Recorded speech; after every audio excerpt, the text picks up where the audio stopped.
just because of being ugly. No one wants me. On graduation day, the girl brought the boy she secretly loved for 4 years home, but the man's rationality exceeded her imagination. He told fairy tales to the girl all night. Nothing else happened. They traveled together during the holiday, swam together in summer, embraced each other when hurt. The boy, to prove the friendship between them, promised to meet once every year during vacation. Although Jenny didn't want to be just friends, she agreed because she believed time would prove everything. After a year, their first trip after graduation, Jenny, carrying her dreams, came to his city, preparing to realize her dreams from this apartment. Like all young people, fantasizing about a beautiful future life.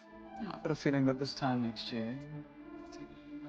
Unfortunately, life quickly shattered her dreams. Before completion, Jenny's manuscript was rejected without bringing her any income. To make a living, she could only work at a restaurant, shuttling between the kitchen and staff every day. She also had to endure harassment from customers. Her former dreams were slowly being ground away by life with each repetitive day. When feeling helpless, she could only pick up the phone to seek comfort from Jack. However, before finishing her words, the call would disconnect due to insufficient balance. She could only helplessly leave a message saying "I miss you." Jack's life, however, formed a stark contrast with Jenny's. His handsome appearance made him comfortable in life. Women actively approached him every day, as if he became the focus of everyone. Jack obtained a host training qualification, with a bright future in his career. Life was also full of comfort due to his father's love. Even during the once-a-year meeting with Jenny, he also attracted a beautiful woman he met for the first time. Jenny was a bit jealous, but because of their friendship, she couldn't express it well and could only complain on the side. After a year of effort, her dream had made no progress, but she was promoted to manager at work. She only smelled of dishwashing liquid and kitchen odors. Jack naturally understood Jenny's frustration. He believed Jenny was very talented, just lacking some confidence in life. So he suggested going on a trip for their next meeting. Although this plan was a year apart, after a year,